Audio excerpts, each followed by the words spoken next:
Media dictionary के श्रोताओं, आज का हमारे सामने विषय है कि व्यासपीठ पर कौन बैठे,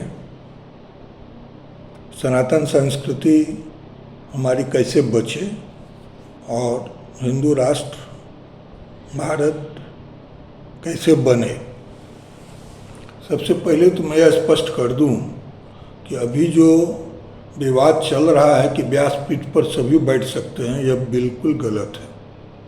जैसे शंकराचार्य केवल ब्राह्मण ही बन सकते हैं, वैसे ही व्यासपीठ पर भी बैठने का अधिकार केवल ब्राह्मण को ही है, लेकिन वह ब्राह्मण भी शास्त्रज्ञ, वेदज्ञ और सुंदर आचरण वाला होना चाहिए।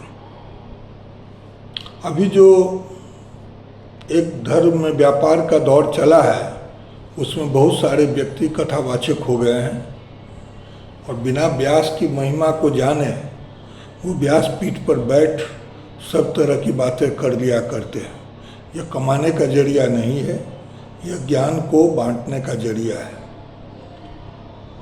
इसलिए इसमें ऐसे ही व्यक्ति बैठने चाहिए जो कि निर्विवाद रूप से अच्छे हैं, और इसमें टीआरपी बढ़ाने के लिए ज़बरदस्ती भीड़ नहीं बढ़ाना चाहिए।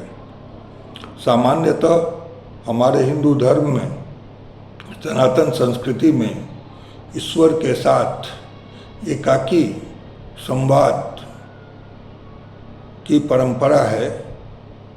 हाँ, सामूहिक रूप से हम भजन आदि जरूर करते हैं और ज्ञानवर्धन के लिए हम ऐसे कथावाचकों, ऐसे गुरुओं के पास जरूर जाते हैं, उन जिनके प्रति हमारे मन में पहले से श्रद्धा है। श्रद्धावान लभते ज्ञानम। अब दूसरा जो बिंदु है कि सनातन धर्म कैसे बचेगा। अरे सनातन तो यही है जो पुरातन भी और नवीन भी है। यानी हमारे कुछ इंग्रेडिएंट्स जो धर्म की हैं वो ऐसी हैं जो काल बाह्य है और कुछ परिस्थिति के अनुसार है। जैसे हम हिंदू सनातनी कहा जाए तो हम लोग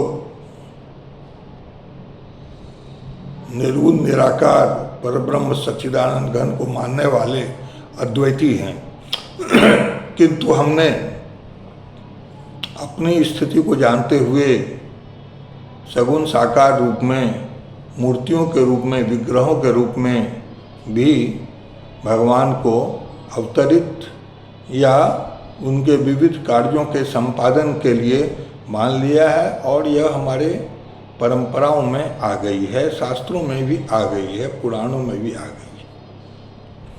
ये धर्म तो चलेगा, लेकिन हमें संगठित होना होगा, क्योंकि पिछले 1000 वर्ष का बाहरी आक्रमण और उसके पहले का कई सौ वर्षों का आंतरिक और विधर्मियों का आक्रमण, जो कि वेद को नहीं मानते, जो कि पुराणों की सत्ता पर प्रश्न चिन्ह लगाते, इनसे सनातन धर्म जूझता रहा है।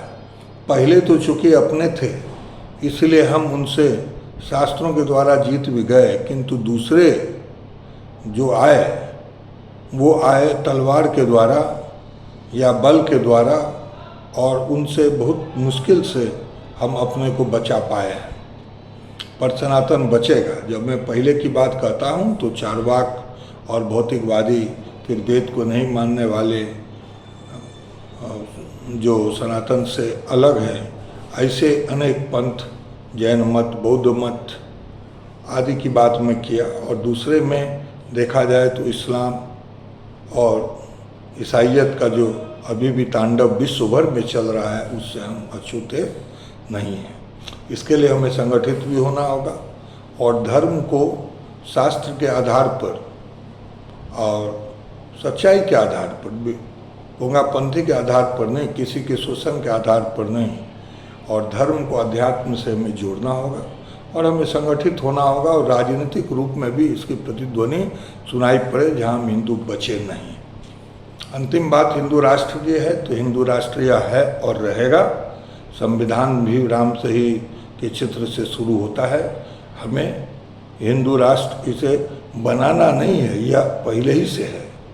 और नेपाल तो था ही हमारे भीतर का। ये पाकिस्तान भी जो है वो आतंकिस्तान हो गया है, लेकिन वह भी हमारे ही उस महान भारत हिंदू राष्ट्र का अंग है। अफ़गानिस्तान तक है, कभी ईरान तक था, साउथ ईस्ट एशिया पूरा था। तो मैं कहता हूँ त्रिविष्टिपम गांधारम ब्रह्मश्याम निर्मलम। और जो ऐरावती आदि नदी से सुपरिवृत है, अंडमान मलयादि सुपरिवृतम, तस्मात् सांस्कृतिक भारत प्रणमाम्यहम। और वही सांस्कृतिक भारत हिंदू राष्ट्र है।